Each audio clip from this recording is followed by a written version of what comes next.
welcome to Shakey's Sports Journeys. Interesting guest for you today, a man who is currently, where are you just now, Nobby? You in UAE? I'm in Dubai. I'm in day 5 of a 6-day in-room quarantine. So I've had the pleasure of my own company for 5 days. And as you know, I love the sound of my own voice. So it's been absolutely bliss. Big World Cup just round the corner. We've both got interests, personal interests there. Your boys, the Irish boys are obviously there. Scottish boys are there as well. So I'll start with them. Now, I'm going to put this out there. You guys are now a test playing nation. We're still an associate. But for me, Scotland look like the test playing nation and Ireland are currently looking like the associate country. Would that be a fair comment to make? I think you're very brave sitting behind the screen saying that. That's what I will say. Safe social distance, mate. Yes, listen, I think in T20 cricket, Scotland are a better team. Right now, Ireland are still a little bit of work in progress. They're probably still 2 or 3 players where there's a bit of a question mark over.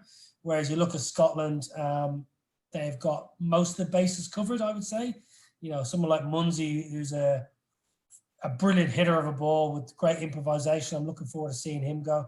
Paul Sterling's one of the best T20 batters in the world. Oh, wow. He's unreal. So I think in that regard, Paul Sterling is probably, they are the best batter. But I think, there's not much in it. I'll say that. I still think Ireland are still trying to find, they need a keeper. Ireland are desperate to try and find a wicketkeeper who can bat. And they've got a leg spinner in Ben White, who's still a little bit unknown. So I think they're still trying to search for that leg spinner. Is Ben White going to be that wrist spinner, or is there somebody else maybe coming through the pathway? There's a young kid, Hoey, that they speak very highly of. But saying that, listen, it's a big World Cup. I think Scotland will be very confident, and they should be. They should get out of their group comfortably. They've got a group with Oman, I think. They've got PNG, and Bangladesh. Now, PNG have had a very tough time. They haven't won too many games here in their preparation. They're a decent team. They've got plenty of good attributes, but I think Scotland will have too much for them. The only issue for Scotland against Oman is the hometown advantage. It's going to be a full house in Muscat. Will that play a part? Will that give Oman that extra 10 or 15 run boost maybe?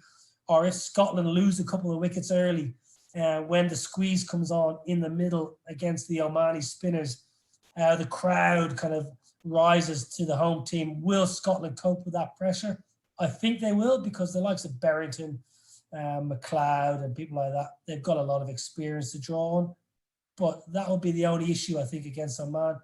Bangladesh is an interesting one. A good team, a very good team. Have recently beaten New Zealand and Australia in their own backyard. Ireland absolutely hammered them yesterday, albeit without Shakib.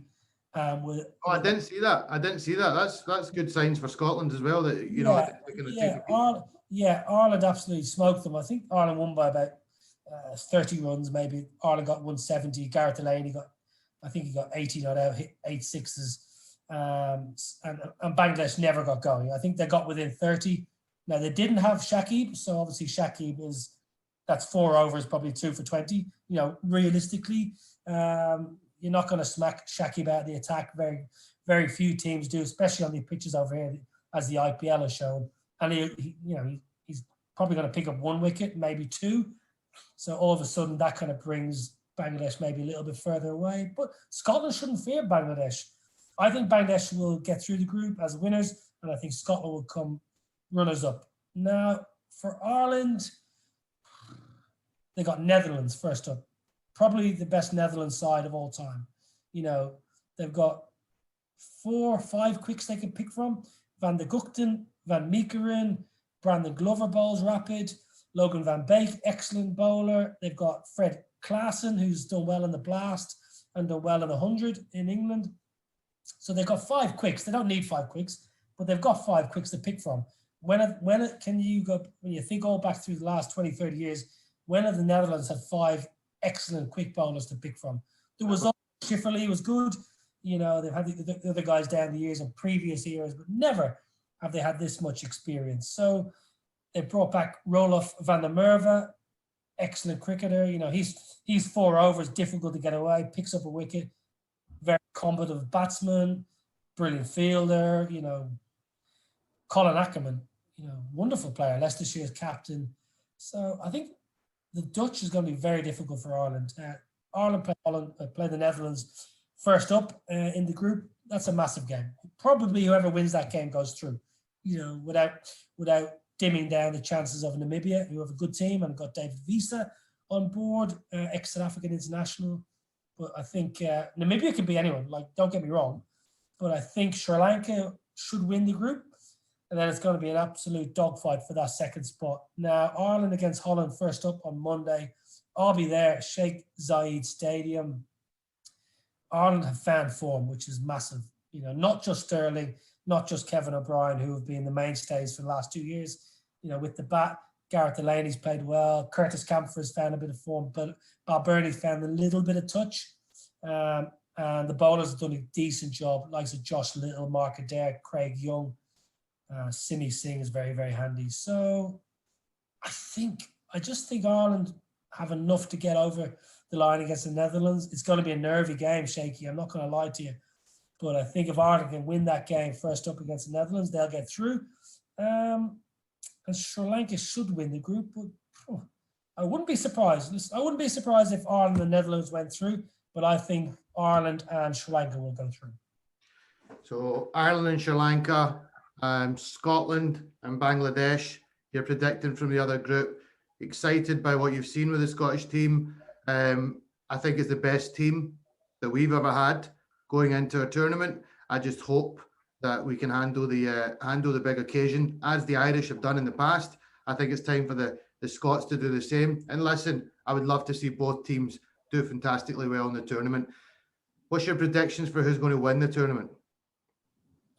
Yeah, well, listen, echo your sentiments about wishing both teams go through, because I do generally back Scotland. I think the belief thing for Scotland's massive. You know, going back on tournaments before, I just always looked at Scotland and I've got some good mates in that Scotland team. You know, Kyle Kurtz is a good mate of mine, played with Northants. I always looked at Scotland in World Cups when we were in the World Cups, and I knew we had the belief, but I always looked at Scotland. And I just always thought, looking at Scotland in the back of my mind, they didn't back themselves. I think that mindset has changed now. So I think Scotland have that belief in themselves now. And that little bit, I call it a bit arrogance, you know, a bit of cockiness to go out and do it. So I think Scotland, you know, they've turned a corner over the last few years. Shane Berger's done a good job as coach. Who will win the tournament? I think England are going to win it. You know, I've said it 12 months out. I think England have an unbelievable cricket team. You know, Owen Morgan's a brilliant captain. Showed that in 2019. He's not in great form himself, Owen Morgan, with the bat here at the IPL. He's having a pretty difficult time. IPL final tonight, I think. KKR in that against Chennai. They've got Adil Rashid, brilliant leg spinner. They've got Mo. They need Mo to bowl off. Liam Livingstone can bowl both, and Liam Livingstone is probably one of the cleanest strikers of the ball in the world at the moment. Butler can open. Bairstow can open. They're never out of a game, are they? Like Milan can open. You could get England 6 or 7 down, and they can still win the game. That's what's really dangerous about them. Yeah, they haven't got. Obviously, Jofra's not here. Stokesy's not here. You know, Jofra's a big loss. You know, a gun fast bowler, but I still think they've got enough. Tyrmel Mills has come back absolutely incredibly well. He's been brilliant in domestic cricket in England. So he's a left arm option. Sam Curran's got injured. Is he going to be a big loss potentially? But I still think I favour England. I think they've got enough, and they've got the know-how to get the job done. 2019's been massive for them. India will be thereabouts, of course. Pakistan, like you follow Pakistan cricket, who knows? They never know. They changed their team a few days ago, so who knows which Pakistan team will turn up. It wouldn't be Pakistan without a little bit of chopping and changing going into a tournament. But as you know, they could still turn up and win it. 100%. You know, I think Pakistan, correct me if I'm wrong, I think they're ranked number 3 in the world. Yeah. So, you know, we shouldn't be dismissing Pakistan whatsoever. In Baba, they've got a brilliant captain, a brilliant batter who can anchor an innings well. It's just whether they've got the firepower around Babar. Rizwan is a brilliant cricketer, excellent keeper. I would go out on a limb and say he's probably the best wicketkeeper batter in the world. Across 3 formats, we watched him keep in the Test series in England. He was exceptional. Not so long, 2 summers ago, brilliant with the ball wobbling around. He adjusted to conditions better than any overseas keeper I've seen in a very long time, and he's a brilliant batsman. He's done so well as a batter in the PSL. Shoaib Malik's back, Yeah. The veteran, the legend. Benjamin Button. Yeah, but I tell you, if you look at Shoaib Malik, he's as fit now as he was 20 years ago.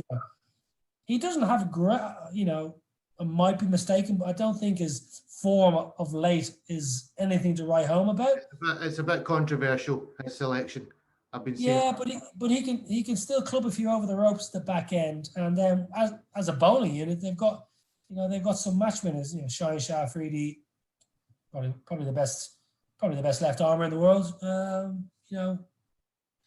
Across 3 formats, Mitchell Stark is brilliant, Trent Bolt is brilliant, but Shaheen Shah Afridi is someone who can blow away a top order. So, and in this World Cup, you need wickets in the power play because the batters are going to try and take advantage because the pitches are going to be slow. They're going to be low. Once you get past that 6, 7, 8 over mark, it's going to be difficult for batters. So, as a bowler, if you could take 2 or 3 out early, which Shaheen Shah Afridi can do, you're right on top.